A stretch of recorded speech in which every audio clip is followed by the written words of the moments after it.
Pa Ousman Joof nekk borom Gambia Talents Promotion Media House Pa Ousman ñu ngi la welcome si programme bi Pa Ousman am koo xam ne mu ngi la doon liggéeyal mu ne dafa nekkoon internship si seen office nekk Westfield in Gambia ndaw saa ngi tudd Fatima Balajo mi ne yow da nga ko dàq da ne bu mu demati di liggéeyi mi ne lu waral lii mooy ne dafa defoon benn programme boo xam ne daf doon interview ñi dëkk Banjul si affaire yi COVID-19 facial mask mooy yoo xam ne waxi loo waxoon na ne daf ko utal waaye Banjul du ma téeméeri junne facial mask mi ne bi mu defee programme bi am na ñu mu waxtaanal tamit di leen laaj naka leen gisee Freedom newspaper liñ gën a wax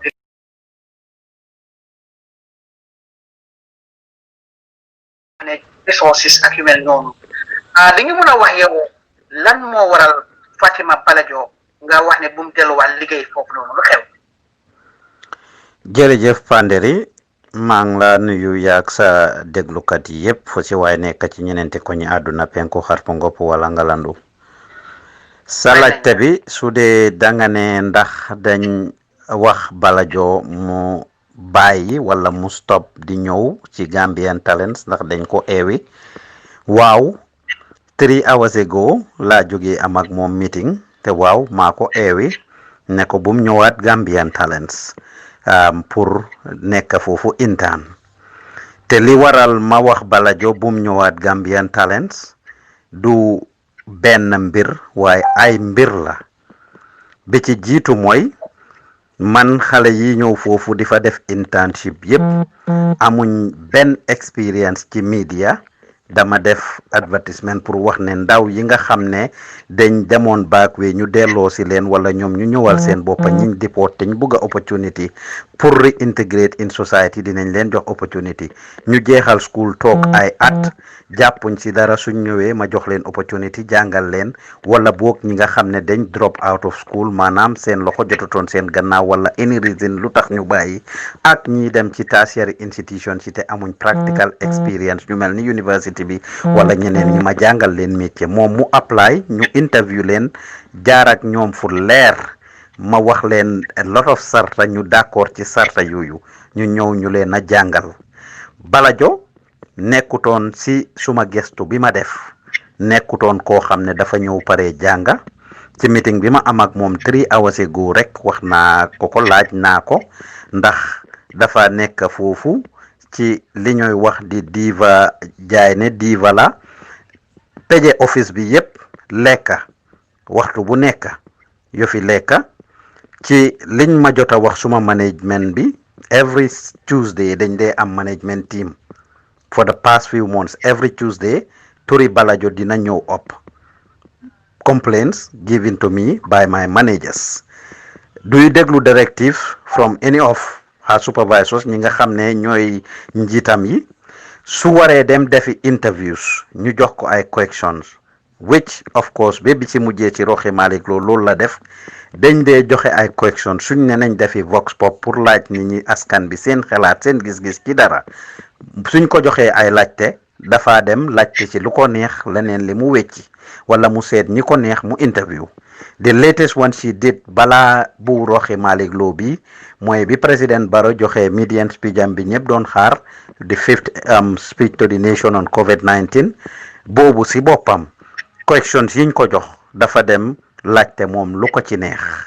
su àndee ay nit sol face mask wala follow we have a COVID-19 policy at Gambian Talents boo xam ne dañ ko create ay sarta yu ñëpp war a toppa du koy nangoo toppa time bu ko neex laa ñëw liggéey si time bu ko neex laa ñàkka ñibbi lii waral sax nag ba benn fan suñ schedule bi xale yi ku si nekk depending on seen performance and how dedicated they are dinañ leen jox ay fan moom as we speak ba tey jii benn fan rek lañ ko mujjee jox muy ñëw foofu muy samedi bu passé nii sax nag ñëwut no call no show di Roxi Malick Lo interview bi muy wax noonu li ma la wax lum plan la lum togga la Freedom newspaper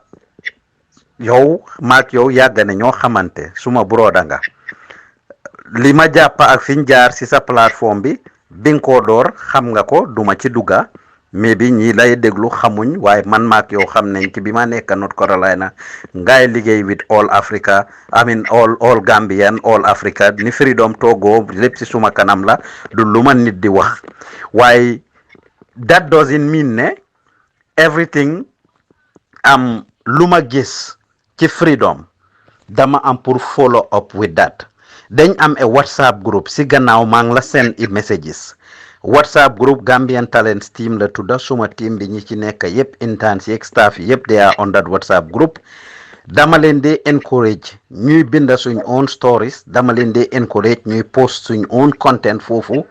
wala boog something that we know is from a verified media house boo xam ne dinañu yokk ñun si suñ liggéey bi ñoo def wala dinañu take to the next level but primary focus bi mooy suñ own internal content boo xam ne ñun ñoo ko produce pour ñu ko share foofu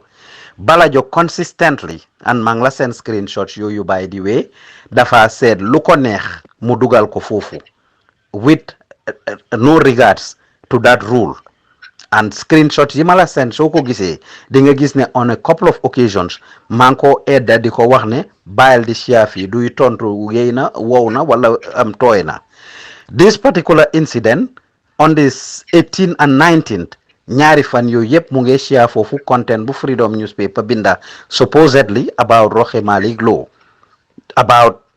the drug issue whatsoever the 18th and the 19th Saturday bu passé nele mu ñëw liggéey si that was shortly after the 19th mu ñëw rek si suba si because benn fan boobu laa ñëw bim egsee rek from multiple people I have investigated at the office dafa ñëw rek ne dafa bugg a def programme in Banjul man maa leen de train di leen wax ne journalism shouldn't be a thing of convenience ku nekk toog seet lu la neex rek ngeen naka toog di xaar pour news ñëw si yow yow yaa war a dem lijjanti ji news yow journalist bi not nga toog di xaar news ñëw si yow dama leen de encourage ne leen nañ get out of their comfort zone di lijjanti something of course ku ñëw si ñoom aman idea ne dama am programme project pour def lii ak lii ak lii ak lii dinañ ci kontaan pour jàppale la si loolu waaye from on this particular day Balajo from liñ ma wax dafa ñëw rek ne dafa am project bu moo def Banjul nañ ko jox camera person ñu laaj ko projet gi lan la mu ne du wax project bi lan la nañ ko jox camera person ki fa nekkoon di ron place bi at the time Aysatu ne ko that's not how we operate here su dee da nga am project wax ñu ko ñu brainstorm ñu yokkalante si xalaat mu ne leen ne dafa dégg Rohey Malick Lowe ne dafa champion $100,000 face mask campaign and moom dafa bugg a dem pour laaj waa Banjul seen xalaat ci loolu gars yi ne ko brilliant idea ñu commencé di brainstorm corrections di weccee xalaat pour lan la ñoo mun a laaj nit ñi ñu jox ko juróom benn ba si juróom ñaari corrections si affaire yi face mask boobu naka ngeen gisee face mask bi about 6 to 7 different corrections all centered on affaire yi face mask bi of course ñamba saale si that correction about how people see the publication by Freedom newspaper from liñ ma jota wax Balajo yàkkamti na pour dem Banjul and was very passionate about this project cameraman woman bim àndal pour dem ak ñeneen confirm nañ lii bim duggee si motoom mu commencé di make calls and interview bi ma am ak moom si gannaaw ni by the way investigation bi which I told her I was going to record I am not going to release that record for anything. It was for my internal use investigation la doon def dama record conversation bi laaj naa ko foofu ndax dafa make any phone calls dafa arrange anything you are in media Vox Pop fuñ ko dégga mooy nga génn laaj askan bi seen xalaat about any particular topic which we do all the time about any issue and every issue it should not be pre-cooked du luñ war a pre-arrange it's not a special interview from liñ ma wax bi moo dem si biir moto bi la nekk di call di lijjanti ay interview ñan la interview ML ba naka naka la tuddaati sax PRO yi basically spokesperson yi BCC bi something ba ba whatever his name is fàtte naa bot ba waaw was one of them moom si boppam moo ko confirm bi ma ko caméraman bi waxee parce que mu ngi toog kookoo ngi toog the same thing ak ki ñoo wax Tunkoo nga xam ne kansiloo la foofu tamit according to moom si lim ma wax ci meeting biñ am ni ci gannaaw investigation bi Tunkoo moo ko boole moom ak Roxi Malick Lo dafa xam Roxi bu baax ñoo daan ànd am na yu bari yum wax foofu noonu ci digganteem ak Roxi Malick Lo it looked like they fell apart somewhere somehow sometime ba tax ci suma gis-gis ci gàttal dafa jóg pour launch a campagne bim demee tamit ne daf doon interview Ibu Faye xam na Ibu Faye am xamut Ibu Faye fekk na ay nit ñu toog se lim ma nettalil mu tànn ci Ibu Faye moom kenn pour interview Ibu Faye according to her moom moo tànn ñim interview ñëpp daf doon pick and choose te vox pop da ngaa génn koo tesel si mbedda mi jéem koo laaj su boromam nanguta wax nga dem to the next person waaye du yow nga nekk di pick and choose ne kii laay interview du ma interview kele si gàttal dafa pre-arrange interview am bi ñu bari daanaka ñoo xam ne daf leen interview ida moom si boppam moo leen arrange including Tunkoo wax na ma ne jigéeni kañalang bim interview Tunkoo ba pare Tunkoo moo ko yóbbu si kooku ne ko na interview kooku te moom xam na kooku ko yar daanaka ñoom ñoo bokk koñ depuis bi mu nekkee xale bi mu àggee Banjul ñu xam nañ ko so si gàttal dafa pre-cook lim doon def and not necessarily based on screenshots yim share si naka message freedom yim share si page bi bim ñëwee nim passionate about interview bi ak bim demee tamit lim def questions yiñ ko jox mu dem wecci ko laajte on question am soo seetee interview Ibu Faye daanaka lim si laajte yëpp almost has to do with moom lim bugg a laaj ñooñu and like ne jigéeni kañalang bi bim demee si kooku daf ko ne kooku daf ko start di wax ñoom naka lañ nekk di sonne ni leen covid bi di affecté mu ne kooku ne outright ñun suñ institution bi suñ dañ ñu dee jox correction balaa ñoo génn te correction si waruñ koo wécci so alaawut kooku pour kooku elaborate on moom lim bugg a wax daf doon dictate kooku lim bugg a kooku wax ci nim ko nettalee ak ni ma ko understandé waaye alaawal na ko Ibu Faye bi ma ko laajee lan moo tax nga alaawal Ibu Faye loolu mu ne because Ibu Faye daf doon bugg a interview kooku ne dafa laaj kooku yëfi BCC ak Roxi Malick Lo ak kii kooku ne he is not comfortable he wants to talk about seen COVID project bi gars yi di def ñoom waa Banjul so basically Ibu Faye only talked about for the most part affaire yi waa Banjul I saw it to be a non-balanced thing I saw it as something loo xam ne luñ pre-cook la Balajo def na ay project musuma koo teg pour wax ko anything whatsoever waaye bii nii reasons yi nii ma jox la moo tax interview bi in fact play nañ ko but we have to go get based on some of the allegations yoo xam ne make nañ ko against BCC dañ am responsibility to follow due diligence before ñu toog rek publish anything comme yow niñ la waxee nii ci suma affaire nga ñëw ci ñun verify ko contact ma ne dag nga bëgg a interview the same thing ñu nit foofu la ñoo taxaw te loolu lañ la ñoo def every single time we reach out to BCC to actually verify the allegations about seen xaalis beeg yooyu and we publish the story mu fair and balanced ñu dégg askan bi lan lañ foog ak lan lañ wax and then we verified from BCC and their staff lii mooy li nga xam ne jot naa ko mun a wax for now ma déglu la. jërëjëf Pa Ousman si background information boobu noonu so yéen da ngeen dee faral di jox seen interns si question si ñoo laajte waaye nga ne ndaw si di Fatima Balajo dafa am question sim laaj mayo bi te loolu bokk soon si questions yoo xam ne joxoon nga ko ay yan questions la laaj mayo bi yoo xam ne yow da nga feel ne dafa inappropriate nekkul loo xam ne dafa ethical yan questions la laajte yoo xam ne bokkul si yow liñ ko sas pour mu laajte ko. point of correction pour leeral du mayo bi daf doon laajte affaire yi mayo bi askan bi la doon laaj nit ñi la doon laaj affaire yi mayo bi. Purpose of interviewed mayo bi this is not about mayo bi askan bi la waroon a dem waa Banjul la waroon a dem Banjul laaj leen waa Banjul naka ngeen gisee Roxi Malick Lo ne daf leen a jox téeméeri junne face mask loolu rek lañ ko yónni pour mu def ci biir loolu waaw yan question la laajte yoo xam ne ba yow daal waxuloon mu laajte loolu yan questions la laajte juróom benn questions yiñ wax ne moom lañ ko jox pour mu laajte ko su demee na laaj gaay yi naka nga tudda non juróom benn questions yooyu noonu boobu interest man li ok ñoom Tunkoo ok ñoom Tunkoo benn dafa dem mu pre-cook mu call Tunkoo balaa mu àgga foofu si ñim àndal liñ ma wax ne kooku ne dama la bugg a interview from investigation bu ma def Tunko is a councillor at BCC not seeing eye to eye with Rohey Malick Lowe ci biir interview bi moom Tunko si boppam which dinaa la seen link boobu noonu wala soo demee si suñ page bi anyway démba ndax barki démba 3 days ago lañ publish video boobu it's there you can go watch it nga déglul sa boppa Tunko lim jot a wax ci interview boobu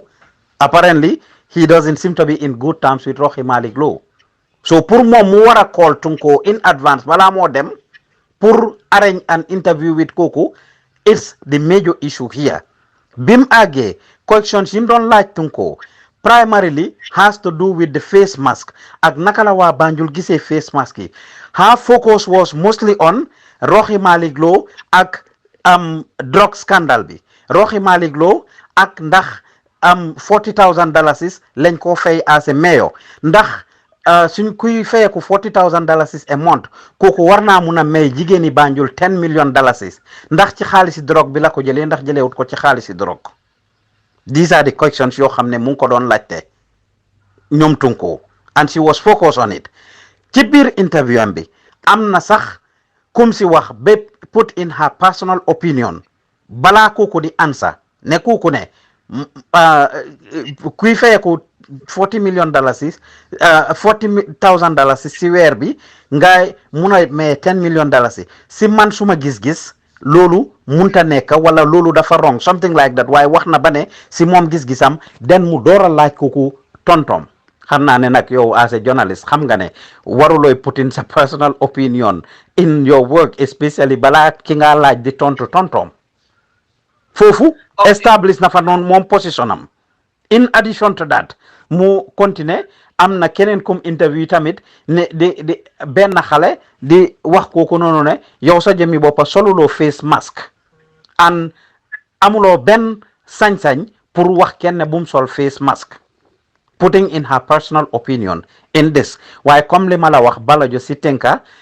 Rohey Malick Lowe issue bi is the latest but for the past few months since she came there I have received numerous complaints and tobuma rek take any action by the way bi li ñëwee ci suma attention dama oote to have an investigation and I interrogated every single person who has a say or a hand or ku mun a joxe witness ne lii ak lii moo xew moom si boppam ma oolu ko meeting ne na ko gaay call for a meeting last week Tuesday ñëwut Wednesday ñëwut every single day of the week ñu jéem koo jokk pour mu ñëw and she gave an excuse every single day Saturday si boppam daf doon war a ñëwut report si Saturday and I told them ne su ñëwee nañ ko send home until she's ready to wax nga ko dégg naa ko Pa Ousman waaye Pa Ousman sa medium bi am na editorial policy te editorial policy bi ki faa liggéey war na koy respect waaye li yoo xam nga ne in journalism am na li ñuy ooyee censorship te censorship is a crime loolu crime so ndaw si intern la nekk yow jox nga questions léegi mu ñëw di laajte affaire Rohey Lowe bi te yow xam nga ne affaire drogue bi lee Rohey Lowe li ñu ne allege ne tëj nañ ko jaamen si yëfi drogues loolu public interest la Gambie yëpp am na interest so su fekkee ne yow sa media house nekkut media house boo xam ne dafa nekk di promote interest of the council su fekkee ne nekka lan moo tax ndaw si mënta am di leverage am di freedom mu laajte her own questions loolu yow dem koo xañ di retaliate di ko ne mu stop because of ne questions yi nga ko laaj bi ko xam ne mu laajte ko laajtew ko dem laajte her own questions loolu sa wata nekk crime mën nga ko jox a verbal warning ne lii mooy editorial policy bi den nga jéem koo reprimand su fekkee ne nekk na lifin di violate state policies mën nga koo let ko so dama bëgg pour yow nga react ci nit te yow nekkuloo fa koo xam ne rek nekk di def catch and kill stories of the national inquiry bu nekk America ñoo xam ne ñooñu lañ bëgg a bind seen affaire expose leen ñooñu nga ñooy expose waaye ñoo xam ne ñu ngi la ñoo jox xaalis o ñoo xam ne jubóo nga ñoom ngeen su fekkee ne am ngeen lu controversial da ngeen koy jéema brush under the carpet so fu mu nekk ni yow su fekkee ne da nga bëgg pour empower the Gambian youth nga jàngal leen journalism sa background in journalism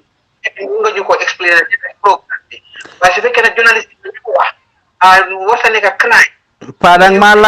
laaj correction da dangali parce que some thoughts are getting lost. Some thoughts are getting lost in the process. Okay. Déedéet waaye yow yaa ma laaj di yow kay dang ma call pour laaj ma kay. Okay. li nga wax dégg naa ko so fu mu nekk ñu bari ñu ne story boo xam ne public interest la freedom newspaper it's a verified pandari so ma alaawe su dee dang ma laaj déedéet su dee dang ma laaj foog nga alaaw ma because da nga wax yu important ma ne pandari su dee dang ma laaj because bugguma any thoughts to escape here I will not allow that to happen because bena mais ma tontu la nga continuer mais ma tontu la on a couple of things mais ma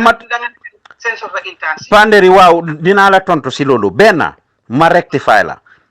Balajo bi ma commencé wax ak moom and like I told you I have this on record and mun nga koo laaj this is public ba bi ma commencé wax ak moom halfway in the interrogation mu ne she quit benn waa déglu rek ma la mu ne dafa quit bàyyi na moom si boppam mu ne bàyyi na ñaareel yow roxiloo li nga wax ni man daaw si time bi roxiloo in March ci came to America xam nga si dara interview naa ko nga binda ba quote suma interview ak roxiloo li nga wax ni ci yëfi drogue bi man dama laaj loolu roxiloo I ask her those questions si suma interview kuy senso nit du laaj kooku affaire yi drogue boobu noonu ñetta waaw da nga binda si story gis naa ne binda nga si story so su fekkee ne man dama senso nit wala dafa am loo xam ne dang li nga wax ni da nga am ak roxiloo good relationship wala ku la jox xaalis ak lii jox xaalis boobu maa ngi laa xaar nga ñëw si because send naa la video si pour prove ne man nobuma loolu noonu but at the end of the day gisuma any reason why man ma war a senso anybody again ma fàttali la yàgg sa déglukat yi ne primary reason lu tax ñu aman issue with Balajo ak lim def mooy ne lum pri arañ la lum pri cook la daf ko togga balaa moo dem ban agenda la am I don't know and duma ko allow mu use suma medium bi pour fight anybody wala to champion any agenda it doesn't matter na kan la waxal kan moo ko lii and right now yow as the way you are talking noonu laa ko gisee actually because yow sa stories la Balajo ñëw siyaa ko si ñun suñ page bi story yu Panderi Mbay binda loolu la ñëw siyaa ko si suñ page bi on a couple of occasions ay 2 to 3 occasions sa stories la jël mu siyaa ko si ñun suñ page bi even biñ ko wax ne bindal sa own story wala nga def sa own investigation wala nga dem lijjanti am a piece nga ñëw nga binda si story wala nga def si something but instead of that story Panderi Mbay la jël mu siyaa ko si suñ page bi 2 days later or 3 days later mu ñëw ne dafa bugg a dem defi interview si loolu ñu jox ko ay correction si loolu si moom moo xalaat loolu ne ok it's about the 100,000 face mask the freedom story for ko share si seen page bi it's not freedom alone it's not freedom alone I encourage them pour ñu binda seen own story dañ ñëw pour jànga nañ binda seen own stories lu ñoo toog di copy and paste story jàmbur di ko share foofu let them write their own stories and I think that's fair and balanced and I stand by it let them write their own stories man respect naa sa editorial policy waaye fu ma waxee rek mooy ne baax na nga enlighten ñu laa liggéeyal because media bi liggéey bi neexu it is a learning process no fa gën a yaadee si nga am experience xale bi maybe amul di journalistic grounding mu understand yow fi nga waxee nii all right waaye su fekkee ne affaire yi verification every week Panderi dinaa la wax ne la every week su du doon COVID bi every single week I have a training pour xale yi nii indil leen ay experts ñuy ñëw di leen mentor Omar Wali mu Fatou Network jaar na fa pour mentor leen Fatou Sirif Bojang Junior di president of GPU jaar na fa pour mentor leen Lamine Ndiaye Fatou Network jaar na fa pour enlighten leen Mam Demba Cissé nga xam ne ci journaliste yu mag la ci réew mi mu ngi liggéey Paradise FM jaar na fa pour mentor leen kanati several people including the former vice president Fatoumata Jallow Tambajang ñoom Bukhari Gassama nekk Sweden so lii yëpp training boo xam ne la on a weekly basis maa ngi ko indil gars yi ñu leen a train in addition to practical bi gars yi di am si field bi so pour ne dama leen a jàngal te screenshot yi ma la seen kay xanaa loolu wax na ko loolu jeexal na wax bi ne bu leen fi siyaa dara gis naa screenshot yi waaye Pa Ousman fi maa waxee mooy ne su fekkee ne yow mun ngaa laaj waxi loo ndax daf doon jaay taay jaamani mu tontu la adna bi yëpp gis ko a young intern mu am di bravery di laaj ay council staff ne freedom newspaper de bind nañ lii yéen nan ngeen feel li freedom binda ndax loolu crime la. ndax in the first place in here si boppam by the way she didn't even mention freedom wax na ne si internet bi la ko gisee mentioned freedom waaye ndax moom bi moo dem loolu xanaa freedom a ko yóbbu. the fact ne right now yaa ngi ma bëgg a gomloo ne kii da ngaa liggéey ak yow because sa tour keep coming up ma ne sa tour keep coming up a lot si moom fan yii ak tey bi ma am ak moom suñ session bi sa tour keep coming up multiple times te the fact ne jël na sa story si foofu siyaawut bu jógee ci yeneen place yim siya yëpp sa story si yow moom la jël di siya xanaa yow yaa am ak moom a personal agenda su fekkee ne loolu la xanaa yow yaa am ak moom personal agenda parce que yow la nekk di champion yow Panderi la nekk di champion ma ne yow Panderi la nekk di champion sa interest te fan yii sa coow leeg Roxi Malick Lo gis nañ ko sa coow ak Roxi Malick Lo ak ni ci public réacté gis nañ ko so moom mu ñëw di champion yow sa interest man kenn du use suma plateforme bi pour def anything su jógoon dem ne dafa ma ne déglu ma wax la su jógoon dem ne dafa interview Tunko exclusively about this issue duma ko mos a senso every single day I have people that come up with ideas ñuy ñëw ne dama bugg a def lii dama bugg a def lële loolu lu ma see naxari because dafa share sa stories foofu noonu on our page and the next minute mu jóg commencé di def that kind of project mu dem ñu jox ko dara defu in this case not only freedom any other media house bu guys share seen stories instead of ñoom ñu jóg binda seen own stories they need to learn to write their own stories.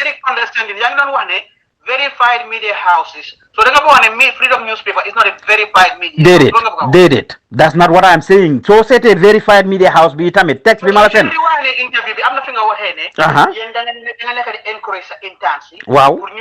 Verified media house. Did it. Lima wax Panderi mu ngi ci screenshot bi mala sen and I will repeat it again. Primary thing biñ leena encourage ñu def moy ñu binda seen own stories. Suñ binutee seen own story suñ gisee another content from another verified media house boo xam ne dina ñu njëriñ si li ñoo def ñu indi ko but not just copy and pasting and forwarding messages déedéet that is not what I am saying de njëriñ bim ñoo amal laay wax fii Panderi not about freedom being verified or stop nga ne lan no at that point déedéet because ñun def nañ story boobu ba pare man interview naa Roxi Lo si loolu about a year ago we did that a year ago and li nga lim share sa in fact moom lim share noonu is not even that is tailed news it might be coming up now waaye man yow sa story boobu bi ma ko read loolu last year la bi ma read story boobu that is not a new story I know ne it's not a new story sa rajo laa nekka can you confirm that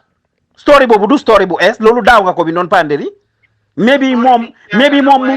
mu ngi ci déedéet maybe moom mu ngi ci door a jot gi nga Panderi I visit every media house di read seen content yi including yow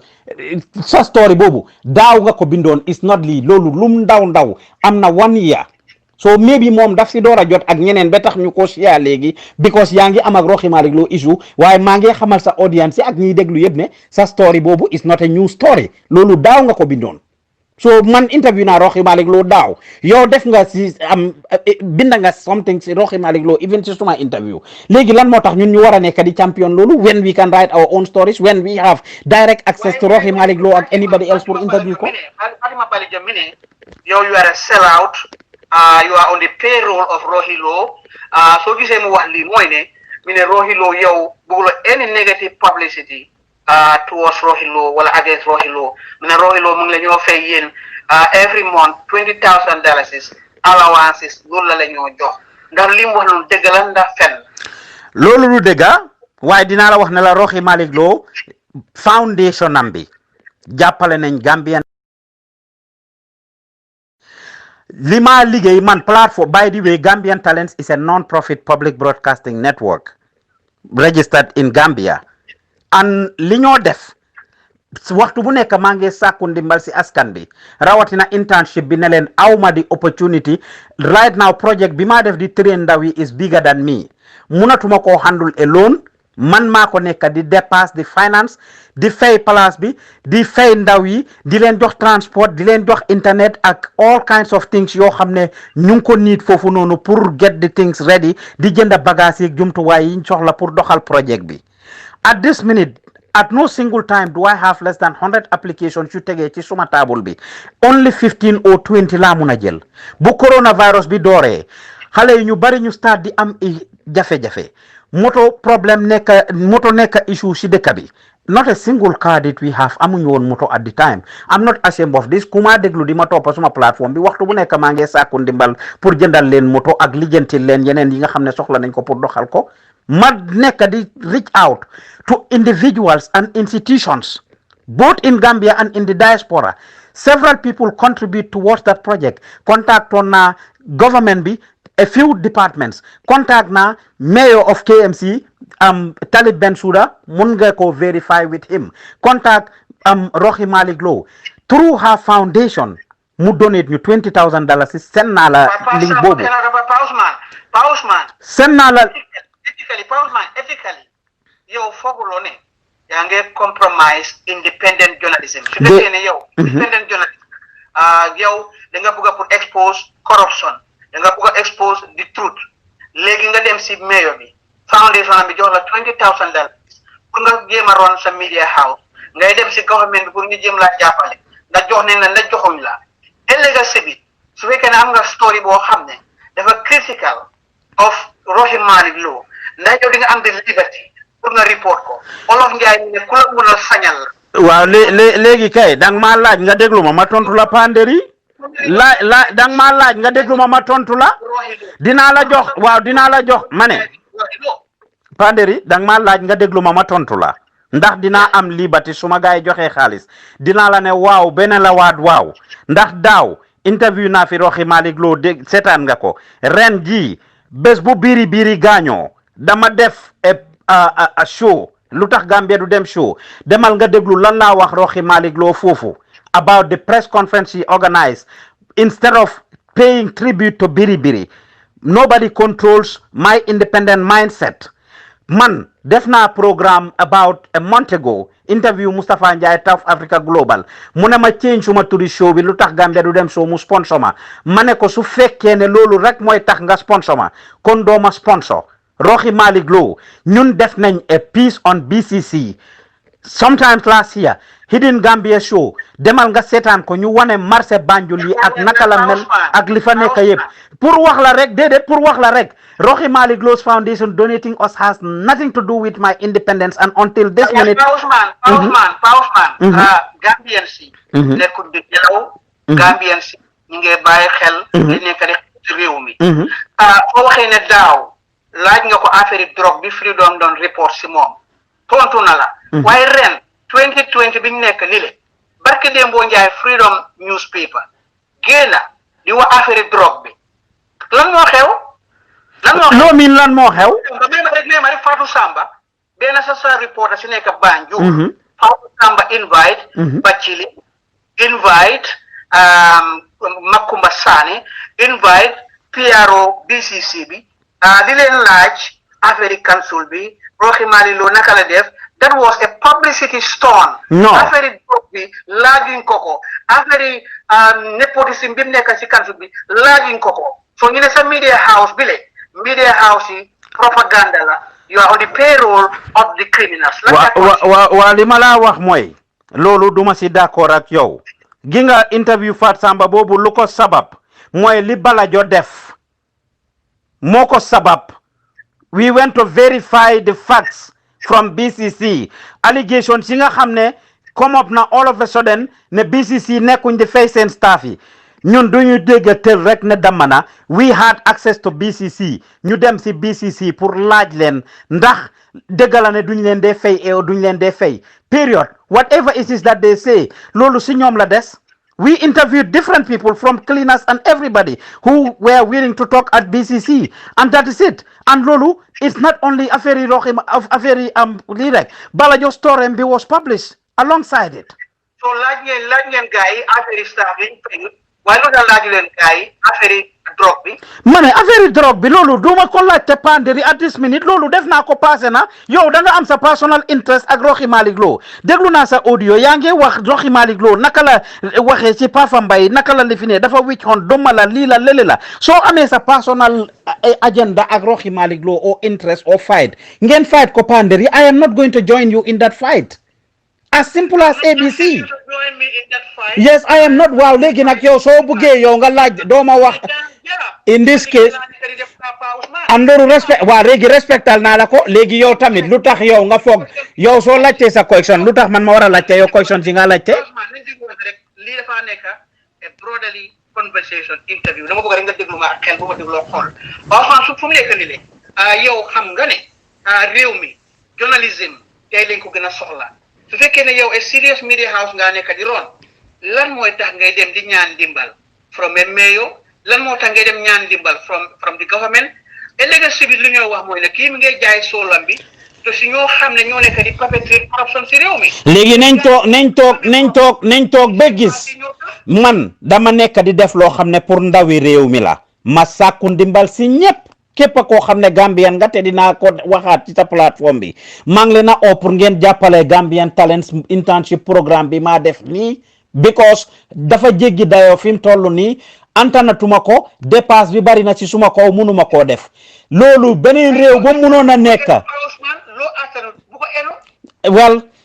I started what I started ndaw yi soxla nañ ko maa ngi def lu ma mun at my own level maa ngi sàkku ndimbal si ñeneen ñi taxut ma stop ndax xale yaa ngi see njëriñu a lot of young people maa ngi leen provide employment hire leen that office is run by people 30 years and under 100%. ñoom ñëpp ñii ma hire leen a good number of them ma hire leen put leen on payroll ñeneen ñi di feyeku right now media house yu bari yi ci réew mi both local and online xale yi ma train ñoo fa nekk di liggéey thanks to their internship at Gambian Talents njëriñ lu bari moo si nekk te duma ko stop because of njëriñ bi pandere mbay wax ko taxut ma stop ko tey taxut ma stop ko ëllëg li ma def lu baax la te dinaa ko continuer di ko def te dinaa laaj ndimbal askan bi dinaa laaj ndimbal nguur gi ñu def ci seen liggéey ñu def ci seen loxo ndax ñoom ñoo waroon a def loolu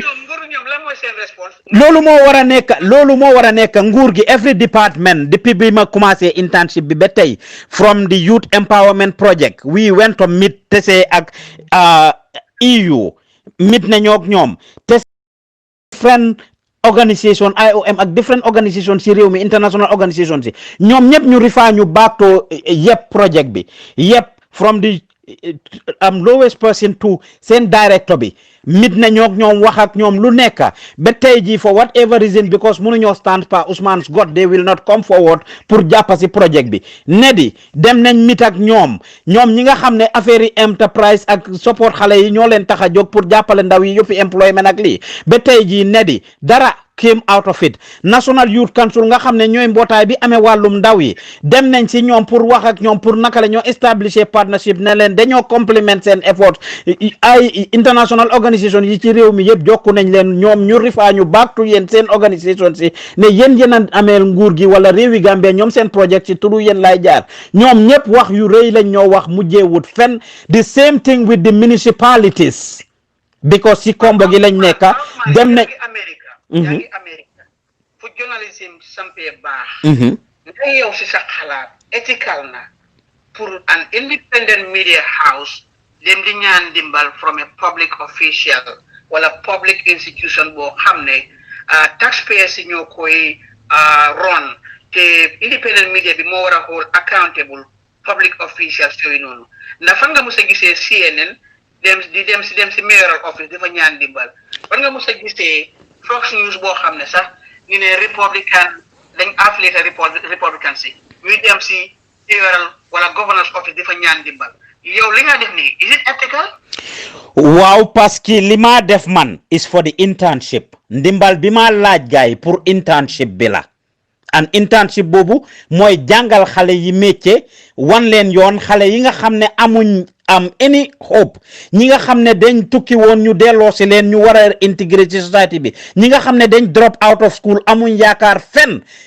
kenn mënut leen a jox lii ndax amuñ any documentation sax pour mun a dem to any tertiary institution. Those who are hopeless that don't have any opportunity man ñooñu laa nekk di jàppale te foog naa ne mun naay dem te any Gambian wala anybody si àdduna bi ne la lii laa nekk di defal ndawi réew mi dama bugg nga jàppa si rawatina nag ñi nga xam ne ñoom la nekkoon seen responsibility ñu war koo def gisuma anything wrong with ma ñëw ne leen jàppaleen ci lii pour xale yi mun a am fu ñoo jàngee métier pour xale yi mun a am liggéey pour xale yi mun a get distracted from doing criminal activities and the like te loolu maa ngi koo sante yàlla te dinaa continuer di ko def if it falls within that wala ku ko interpréter noonu fair and balance as you will always say waaye duma ko stop tey fasuma ene stop ko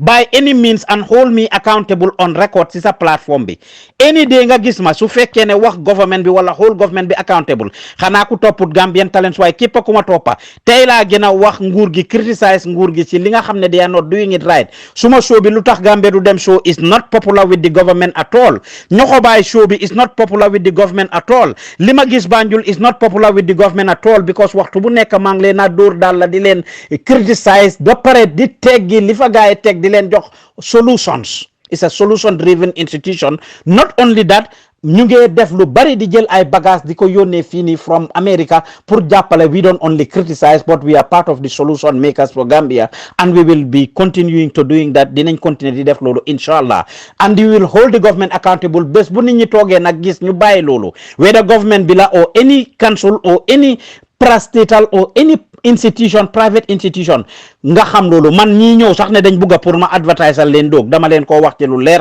ku fi def benn tojaange wala anything that is worth talking about or writing we will write it we will talk about it te man suma jëmmi boppa loolu la te moo tax bi nga ma contacté rek man ma jox la this opportunity pour grant la interview aw ma lu ma ragal ci li ma def Pa Ousman maa ngi koy rafetlu torop te maturité bi nga wone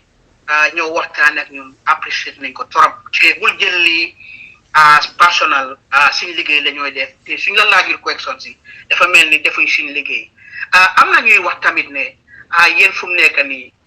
ñëpp xam leen ne financial yéen a ngi struggle comme noo ko waxee rek interns yi ñu jàppale ñu bëri ne interns yi nga use as a smoke screen pour mun a am xaalis si government bi mun a am xaalis si private sector bi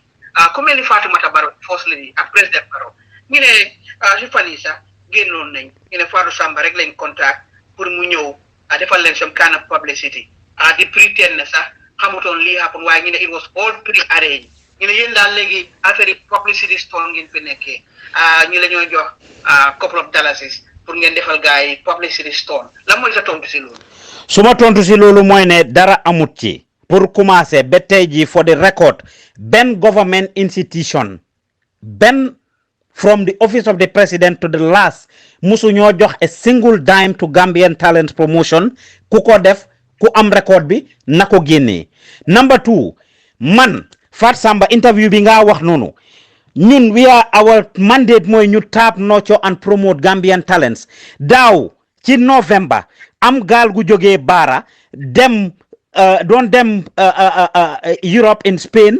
mu dellu si waat lab ci géej gi in Nouadhibou in Mauritania ñaari xale nekk foofu kenn ku jigéen ak kenn ku góor kii dëkk Sami village in Essew in North Bank ñoomi keneen ki dëkk Bara ku jigéen ki di def téer la di ñaw bim dellu see she decided to embark on tailoring ku góor ki decide to embark on gardening. One of my journalists Ramatulai Faye who live in interns actually who live in Bara instead of li Balajo di def she actually brought up this story to our attention neñu xale yi ñu ngi fii dañ dellu si waa def lii ma yónni Fat Samba ne ko na dem Bara dem interview ñu ak Sami Fat Samba spend the whole day dem Sami interview xale bu góor bi ak family ak everything that piece should be coming up this week sometime mu jógee fa dem Essew dem interview xale bu jigéen bi ak family ci workshop am beeg everything mu ñëw cross ferry bi and she called me fekk maa ngi wax ak office bi ma pare return her call I was on the phone with her Fat Samba ñëw bi gaay ñëwee moom ak Adama Sow ba egsi Independence Drive ñu meet first lady bi mu xàmmee ko ndax kiiru first lady bi I was on the phone with Fat Samba ndax kiiru first lady bi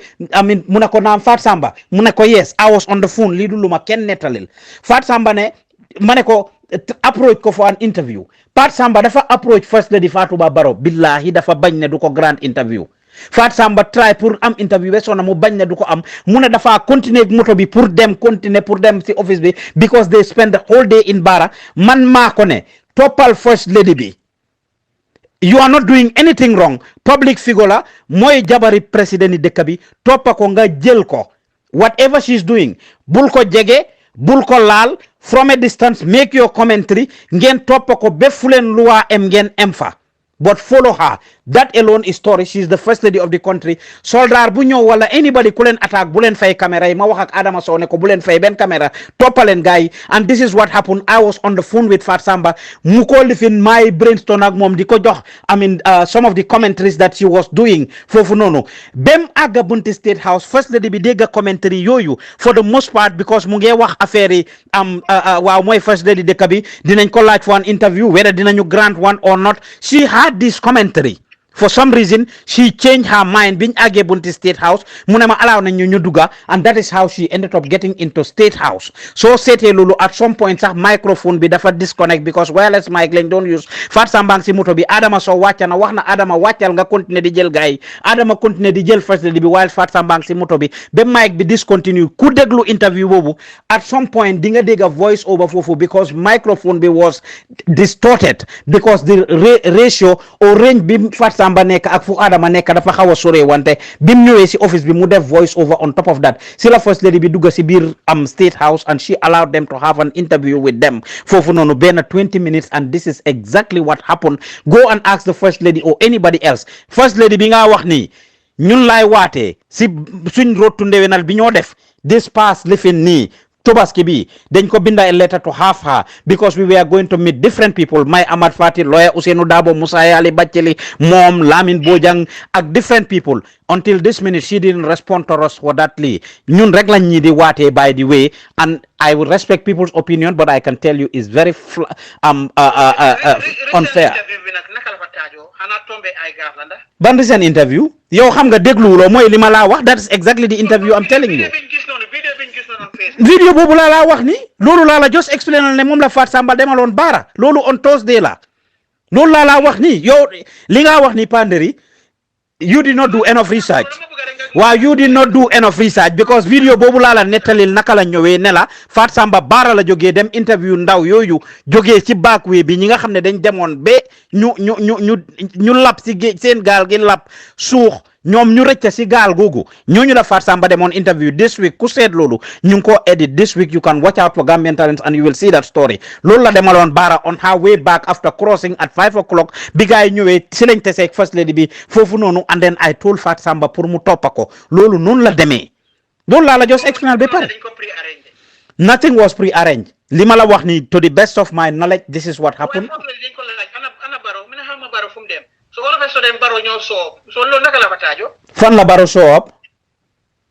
after bi mu waxtaanee first lady gis nañ tamit mu ngi interview President Baro right you see you didn't do your homework right Panderi seetaan loo video bi no gisuloo ko ku ma tegal alquran ma sangoo ko ne gisuloo interview bi Panderi ku ma tegal alquran ma sangoo gisuloo interview bi gisuloo ko because Fat Samba interviewed Baro. That was not bad. Okay, I'll take it back. léegi dégg Fatoumata mu ngi wax ne kooku staffam la borom mu ne borom biir bu rëy bi kooku daf ko dee wax pour kooku join ko su demee pour muy exercise saale. Okay, thank you for the clarification. mbaaru biir ba la si jaaxal ma crack jóg tuuti biir ba nduro. ñu bari dañ believe ne Gambia Talents daal xaalis rek moo ko sax pour am xaalis rek dinañ la wéyaan dinañ la feccal ne la dogo ndax yéen seen media house bi le media house yi wéyaan la dogo la bëgg naa nga tontu si loolu. gisuma man kenn ku ma dogo te looloo tax ma wax la ne la su fekkoon ne dogo la wala desperation ndekoon Moustapha Njie bi mu ñëwee on air ma interview ko on air and off air mu wax ma ko ne naa change suma turi show bi pour mu sponsor ma ndekoon ma jël that offer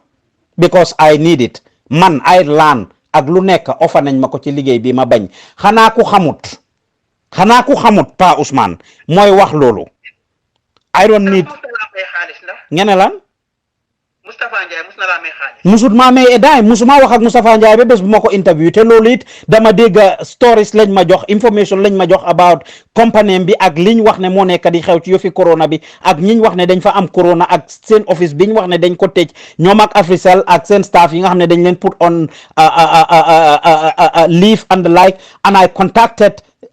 people in the office and eventually mom Mustafa ma bàyyi leen message ñu forward ko moom si boppam mu call ma wax ma that was the first day I spoke to Taf and it is the last day I spoke to him. ndax moom Mustafa Njie amoon na corona ndax amu ko biñ ko laajee. Panderi demal nga déglu interview bi soo ko bëggee you don't follow my platform that much ni nga waxee nii dooy toppa Gambian Talents. waaw non amut corona si lim wax challenge naa ko pour mu dem defi test mu ne dina ko def whether def na ko or not I am not sure but challenge naa ko for the longest ne na def test parce que moom ak vice président beeg Mr Jallow ak ñeneen ñi nga xam ne am nañ corona he was at the same platform with them ak ñoom Ahmad Bah yeneen ministers yi they were together on a couple of occasions and of course within the period that ñooñu am nañ diagnosed lañ corona and this is the reason why I actually asked him the question he said he didn't have corona.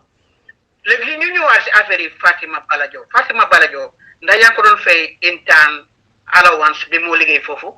I don't pay any of the interns a dime. And they don't pay anything to Gambian Talents. Why? Depending on when they come in for the internship, from a start, suñ ñëwee at an interview, dañ leen a wax lu leer. You are not expected to pay anything, and yow tamit ñun duñ la fay anything. Why? So fi ñëwee within a month, 2 or 3, however long, you can start making transportation allowance to go home with, or if you prove yourself within a couple of months, we can hire you and retain you as a staff. Ibu Keita is a typical example. Nyari weer la am fofu. Ñu hire ko as a staff. Fofu si office be right now, I can tell you, besides Fatou Samba, everybody who is there and who I have been working with for the past 7-8 years, Bima Ibi office be fofu. Everybody else started as an intern. Aida Kebe, Moy the number 2. Right now, as we speak, Mungsi office be mofa ne kadiron shift be. She started as an intern. And eventually now she's the deputy country coordinator for Gambian Talents. Musa Jata is the creative director for Gambian Talents. He came in as an intern. Now he's a full-time employee. Binta Sise, who is the accountant, came in as an intern. She is now a full-time employee. Aissatou Jallow is an intern supervisor. Ibrahima Sanyang, Salimatu Bangura, Adama Sow, Mimala wax ni ku andon ak Fat Samba, and you name it, several of them have been hired eventually. ñoo xamne they are on the payroll of Gambian Talents. They all came in as an intern. Like I said, in the past 3-4 years, lañ leen jël def leen ay staff because of their performance, and a good number of them every month, depending on their performance and what they do, we give them transportation allowance anywhere from $100 is all the way to $2,000, and this is on record. Tey mooy payday, and a good number of them are going to get this transportation allowance. Ko xamne nak yaafus nga wala da nga ñew parewlo pour janga wala parewlo pour def lu bari, Balajo wax na la ne la mom personally dañ dog de sami laajte na besona, and we only gave her 1 day eventually because she wasn't productive. She came there and was causing a lot more problems than learning, and as a result she was not very productive. Su ko nexé mu ñew tay du ñew elek mu ñew, and last Saturday bi mo ci mujjé laaj ko ndax ñew na Saturday bi passé, she didn't come and she didn't call or tell anybody, and I just asked her about that and she would give excuses. Why Ousman, yow fan nga mësa gisé ci journalism nga yoni a reporter nga ne ko demal laajte questions nga jokko questions kooku laajte jël on question am laajte ko loolu nekk problème fan nga mësa gisee loolu ci journalism. Pandori here dinaa la delloo si waat back, man dooma mun a distract, dinaa la delloo si waat back. Balajo dafa togga lim doon demal te togga googu mu togga ko mooy issue bi fii. Negativity towards lu tax nga believe dafa toggoon lim doon def. Parce que evidence yi ma la wax benn wax naa la ne la dafa share ay stories lu méngoo ak lim wax ci suñ page bi after multiple times. Screenshot yi ma la seen mooy yi ma binda rek, waaye audios yi ma bàyyi foofu di leen am ñaax ci ñàkk a share things and di leen encourage pour ñu binda seen own stories ne leen that's one way they can develop themselves. Audios yooyu ñu ngi foofu noonu si page bi. She did not do that. Parewuta guro boppam foofu noonu, and she decided that she was going to share other stories from outside. Ñu teg si ñaari fan mu ñëw ne dafa am project bi moo def, and then mu dem project boobu noonu mu decide pour change things. So our conclusion based on everything we did, including mu jël téléphone am call ñenn ñi bi moo dem foofu noonu pour pre-arrange yooyu te Vox Pop la doon demal mooy pour dem laaj képp kum teseer rek mu laaj la ne la lii lañ foog lii lañ bugga nga tontul ñu lii lañ bugga képp kum laaj te pre-arrange ut ko we would not have a problem with it, but su fekkoon ne benn nit la pre-arrange rek it destroys it and it defeats the purpose, because that wasn't why we had a Vox Pop. So fekkoon ne dafa def Vox Pop dafa dem ku ko neex te moom moo ne moom moo tànn ñu ko neex instead of ñim teseel ak ñu bugga mu interview leen or whatsoever. She picked the people she wanted to interview and loolu mooy problème bi.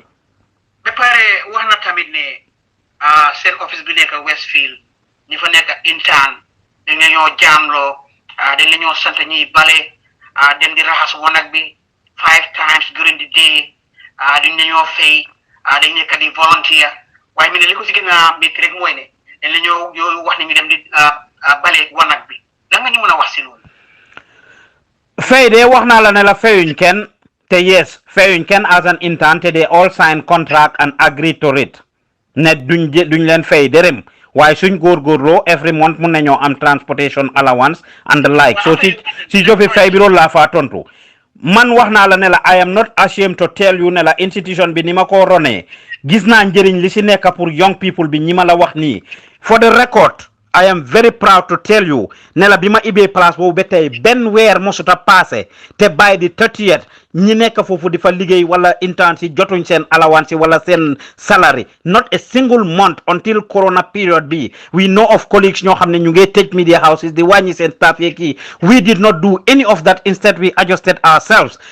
Now when it comes to pour yofi cleaning ak lii dama leen ko wax outright xaalis bi maa jël di ko fayee a cleaner or somebody else ñoom ay ndaw lañ dañ ñëw pour jànga and they are all doing these things at their homes. Man fi maa liggéeyee ak so many people America fii foo si liggéey yu si bari you have the opportunity pour dem ne da ngaa def lii wala da ngaa def lii wala da ngaa def lele. At the end of the day des na si yow loo bëgg a liggéey ñoom suñ nekkee foofu noonu man li maa jël di leen ko fay di ko fay keneen muy ñëw di clean. I would rather put it towards jox leen ko transportation allowance. I would rather ma jëndal leen ko credit or whatsoever, and they agree to it. Forcé wuñ kenn pour mu def dara moom Balajo wala anybody else su fekkee ne bëgguta def loolu noonu. It's simple and straightforward. They can quit whatever they want to quit, and that's simple and straightforward. So interns paperwork bi dañ sign agreement. They want to clean the toilets. It did not specifically say that they need to clean the toilet. Pandering, it's just common sense. Sabir kër li nga liggéey it says dafa specify duties yi ñoo def ak any other duty assigned to them by their supervisor. Any other duty assigned to them by their supervisor or manager, and that duty assigned to them by their supervisor or manager is actually it could include anything. And cleaning bi ñoom ñoo nekk di use office bi ñoom ñoo fa nekk di liggéey definitely ku nekk fi nga sa teranga nekk war nga fa mun a lii. Like I'm telling you gi nga Panderi ndaw yi ma wax la before they are enrolled and tey rek moo si mujjee I have tons of messages from them. Suñ ma contacté si WhatsApp bi ñu ne leen dem leen jëli form every minute ñu ngi screenshot ñu ngi like li ma post ñu ngi share suma stories yi ñu ngi comment on my stuff. They sound very desperate to have this opportunity. I tell them during the interview, one of the questions in they like is, how can you prove to us that you will respect the terms and conditions of the internship to the letter if given an opportunity, knowing that over 100 people want this opportunity? Naka nga ñu mëna convince ne yow yaay one person or the most qualified person to be given this opportunity? Wax yu rëy la ma gaay dee wax all the time. Last week lama guy jógee laaj some of them nama Mr. Joof ñun xamuñ yow naka nga mun a defee lii why you wanna keep on doing this, we are sure you are not going to maintain this. Ma ne leen why you say that ñu ne ma because of the disappointment and the frustration that we go through and everything. And I told them ne leen su ma toone ma mentional leen names ne leen when I see those names I feel good because those are the names of the people ñoo xam ne they have done very well and they have succeeded in this. The likes of Mariatu Sarr koo xam ne mu ngi QTV jamono ji, she is a product of Gambian talents. The life of Ramatulaay Gueye koo xam ne mu nga Paradise TV jamono ji a product of Gambian talents, the likes of Veronique Ndiaye koo xam ne jamono ji mu ngi West Africa Democracy Radio, a product of Gambian talents, the like of ñoom Ibrahima Jambang ñoo xam ne ñu nga fele Block TV, product of Gambian talents, the like of Kadi Suwane who just went to Mamos TV, a product of Gambian talents, the like of Sira Jata who is at Block TV, the like of the Musa Jatas, the Aida Kebes, the Aissatou Jallos, the Adama Sows ak ñooñu yëpp nga xam ne ñu ngi biir Gambian talents ba tey. I feel good Panderi when I train these young people and they now have something ñoo xam ne they never expected to have anything to do with media but train naa leen allow leen. Papa Ousman ñi ngi acknowledge good job bi nga def lu baax la yaa ngi train youngsters yi pour ñu am expertise in media lu baax la Papa Ousman waaye dem na bay wax ne tamit ne yow da ngeen lay forcer ñu dem clean toilet bi so yow da nga bëgg a wax ne ku parew pour dem raas toilet si foofu noonu si office bi du mën a nekk intern loolu nga bëgg a wax. Déedéet, and it's not toilet alone. They clean the whole office. ñoom ñëpp they clean the whole office. They take turns in cleaning the whole office. And yes, su fekkee ne yaa ngi ñëw si place ñëpp ñu ngi ko def and nobody don't have a problem with it. We don't force anybody. We don't force anybody. I have never been informed of a situation where anybody was forced, including Mom Balajo. Ñoom ñëpp they have my direct number. They all communicate with me. ñu ngi in a group and I have an open door policy. They can call me directly and including this particular issue. When I was told, Tobo Moma jël benn action. I was still patient with Balajo. Ba tey laa wax ak moom wax naa la ne la 3 hours before nga contact ma is when I had my discussion with her. I still gave her a whole week. So rasuma pour def anything man képp ku ñëw wax ma dara foofu about any of them dañoo ñëw toog ma laaj leen nga nettali lan nga wax su fekkee ne intern bi wala staff bi moo wax dara about a supervisor or manager ma wax la nga joxe report of what you want to say nga wax ko ma laaj kooku reaction am su fekkee ne manager moo ñëw ne ma intern bi wala staff bi lii ak lii la def ma wax la nga repeat exactly te tey that is exactly what happened with Balajo. They said some of the allegations and the things that they wanted to say about her. I asked her for her reaction and then I made up my decision after I hear what they have to say. So I run that institution with an independent living and they all know I have an open door policy every single time. Kubuga wahak mandama call for multiple times in the day and they can talk to me anyhow, anytime and tell me about any issue they want. We've been on for 1 hour 44 seconds, Panderi. Right. Now, finally, before you let go, finally, just maybe a few minutes and you wrap up quickly. So, one time in the minute, you been out time on the telephone, you go cancel, you go reprimand, probably on the phone. Attack freedom newspaper.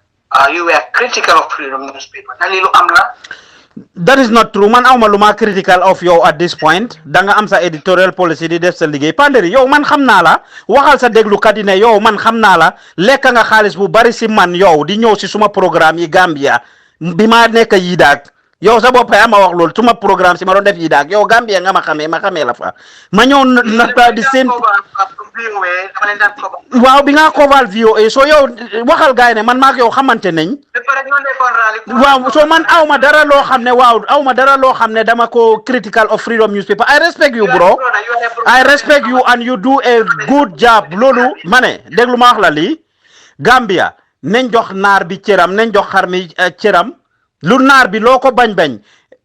seedeel ko xeesaayam sa liggéey Gambia has been very wonderful when it comes to you fighting dictatorship. You held it down and did your contribution towards it. Do I agree with everything that you do? No, I certainly don't. But I respect you for what you do, and you have been consistent as far as I am concerned, and this is my position. Lulu dina ko wax.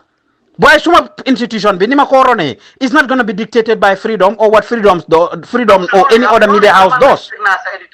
Wow, freedom or what any other media house does. Lulu duma ko compromise. Whether freedom or any other media house not dina len respect. Because then you run with the story, contact nañ la pour am sa outside of the story. And respect na lolu.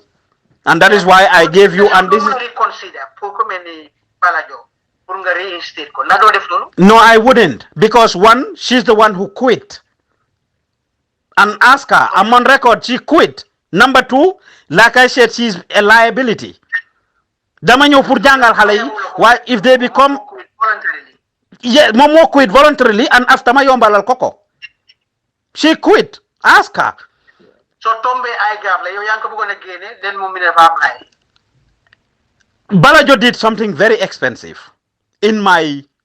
analysis ak li nga xamne loolu la ma suma investigation bi wax. There could be liability issues and I'm not trying to get there. Ñun li ñoo def we do it independently and fair and balanced. I don't go in for any story no matter what with the intention of like with a hidden agenda pour yaaxa nit wala pour promote nit or whatsoever. If it happens in the process that somebody gets promoted or it happens to be PR or somebody gets destroyed, I don't have to fake ne nit dafa def lu warta def ñun ñu ron story boobu noonu whether si suñ rajo suñ télé wala suñ newspaper boromam am lu ko si dal I feel no remorse for the person waaye kuñ defal dara tamit in the process nga am si ndam I feel very happy and Panderi I am very proud of what I'm doing tey